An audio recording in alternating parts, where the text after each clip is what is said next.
ബിസ്മില്ലാഹിർ റഹ്മാനിർ റഹീം. ബിസ്മില്ലാഹി അല്ലാഹുവിന്റെ നാമത്തിൽ. അർ റഹ്മാനി പരമകാരുണികൻ, അർ റഹീം കരുണാനിധി. പരമകാരുണികനും കരുണാനിധിയുമായ അല്ലാഹുവിന്റെ നാമത്തിൽ.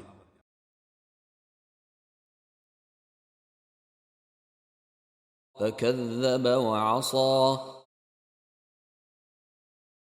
വചനം 21. ഫകദ്ദബ അപ്പോൾ അവൻ വ്യാജമാക്കി, വഅസാ അനുസരണക്കേട് പ്രവർത്തിക്കുകയും ചെയ്തു. എന്നാൽ അവൻ വ്യാജമാക്കുകയും അനുസരണക്കേടു കാണിക്കുകയും ചെയ്തു.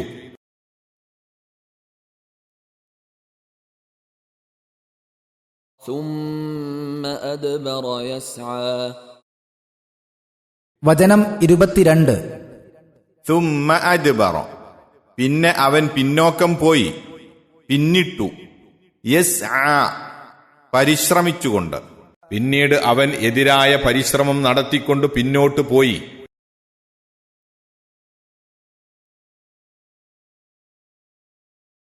فحشر فنادى. വചനം 23.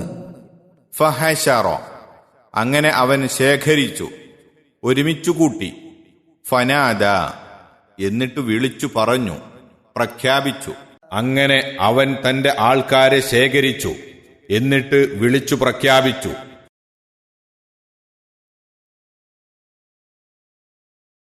فقال أنا ربكم الأعلى. വചനം 24. ഫഖാല അവൻ പറഞ്ഞു, അന റബ്ബുക്കും ഞാൻ നിങ്ങളുടെ റബ്ബാണ്, അൽ അഅ്ല ഏറ്റവും ഉന്നതനായ. അവൻ പറഞ്ഞു, ഞാൻ നിങ്ങളുടെ ഏറ്റവും ഉന്നതനായ റബ്ബാകുന്നു.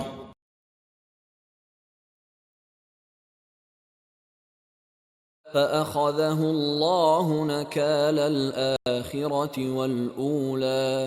വചനം 25. ഫഅഖദഹു അപ്പോൾ അവനെ പിടിച്ചു ശിക്ഷിച്ചു. അല്ലാഹു നകാല ശിക്ഷാ നടപടിയായി, തടവായിട്ടു, വിലങ്ങായിട്ടു. അൽ ആഖിറത്തി അവസാനത്തിന്റെ, പരലോകത്തിന്റെ. വൽ ഊല ആദ്യത്തേതിന്റെയും ഇഹലോകത്തിന്റെയും. അപ്പോൾ അല്ലാഹു അവനെ പരലോകത്തിന്റെയും ആദ്യലോക അഥവാ ഇഹലോകത്തിന്റെയും ശിക്ഷാ നടപടിയായി പിടിച്ചു ശിക്ഷിച്ചു.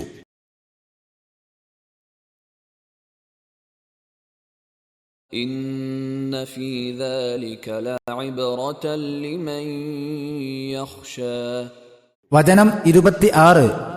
ഇന്ന ഫീ ദാലിക നിശ്ചയമായും അതിലുണ്ട്, ലഇബ്റതൻ ഒരു ചിന്താപാഠം, ഗുണപാഠം. ലിമൻ യഖ്ഷ ഭയപ്പെടുന്നവർക്കു. നിശ്ചയമായും ഭയപ്പെടുന്നവർക്ക് അതിൽ ഒരു വലിയ ചിന്താപാഠമുണ്ട്.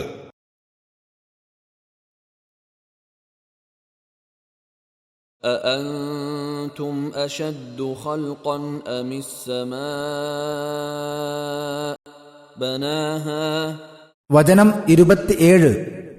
അഅൻതും നിങ്ങളാണോ, അശദ്ദു കൂടുതൽ ശക്തമായവർ, പ്രയാസപ്പെട്ടവർ, ഖൽഖൻ സൃഷ്ടിയിൽ, സൃഷ്ടിക്കപ്പെടുവാൻ, അമിസ്സമാഉ അതല്ല ആകാശമോ, ബനഹ അതവൻ സ്ഥാപിച്ചിരിക്കുന്നു.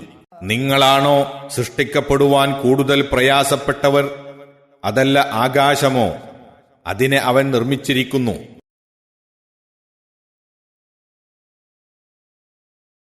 رفع سمكها فسواها. വചനം 28.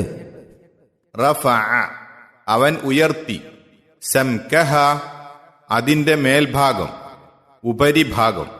ഫസവ്വാഹ അങ്ങനെ അതിനെ ശരിപ്പെടുത്തി. അതിന്റെ മേൽഭാഗം അവൻ ഉയർത്തി, അങ്ങനെ അതിനെ പരിപൂർണമായി ശരിപ്പെടുത്തി.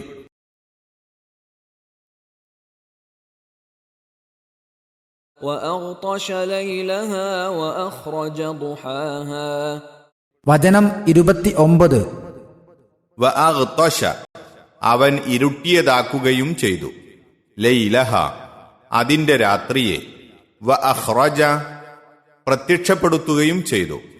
ദുഹാഹ അതിന്റെ വെളിച്ചം, പ്രഭ. അതിലെ രാത്രിയെ അവൻ ഇരുട്ടിയതാക്കുകയും അതിലെ വെളിച്ചം അഥവാ പകലിനെ അവൻ പ്രത്യക്ഷപ്പെടുത്തുകയും ചെയ്തു.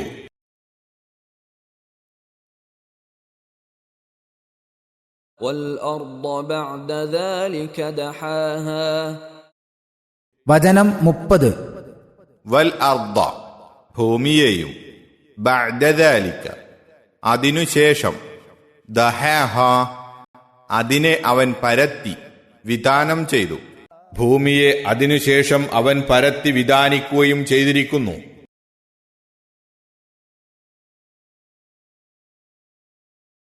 മൂസാ നബി അലൈഹിസ്സലാമിന്റെ ദൗത്യത്തെയും പ്രബോധനത്തെയും നിഷേധിക്കുകയും അദ്ദേഹത്തെ അനുസരിക്കാതിരിക്കുകയും ചെയ്തു എന്ന് മാത്രമല്ല, അദ്ദേഹത്തിനെതിരായ പ്രവർത്തനങ്ങളും പ്രചരണങ്ങളുമായി ഫിർഔൻ പിന്നോട്ടു പോയിക്കൊണ്ടിരുന്നു. ഒടുക്കം ജനമധ്യേ അവരുടെ ഏറ്റവും ഉന്നതനായ റബ്ബ് താൻ തന്നെയാകുന്നു എന്ന് പ്രഖ്യാപിക്കുകയും ചെയ്തു. മാ അലിംതു ലക്കും മിൻ ഇലാഹിൻ ഗൈരി, ഞാനല്ലാതെ മറ്റൊരു ആരാധ്യനും നിങ്ങൾക്കുള്ളതായി ഞാൻ അറിയുന്നില്ല എന്നും അവൻ അവരോട് പറയുകയുണ്ടായി. സൂറത്തുൽ ഖസസ് 38. ഫിർഔനിന്റെ ഔദ്ധത്യവും ധിക്കാര മനസ്ഥിതിയും എത്രത്തോളമാണെന്ന് ഇതിൽ നിന്ന് ഊഹിക്കാമല്ലോ. ഇതെല്ലാം വകവെച്ചു കൊടുക്കുമാറ് ആ ജനതയിൽ അവനുണ്ടായിരുന്ന സ്വാധീനവും പ്രതാപവും ഇതിൽ നിന്ന് അനുമാനിക്കാവുന്നതുമാണ്. നൈൽ നദിയിൽ വെച്ച് അവൻ വെള്ളത്തിൽ മുക്കിക്കൊല്ലപ്പെട്ടു. ഇത് ഇഹത്തിൽ വെച്ച് ലഭിച്ച ശിക്ഷയാണ്. തുടർന്ന് പരലോകത്ത് നരകത്തിൽ അഗ്നിശിക്ഷയും.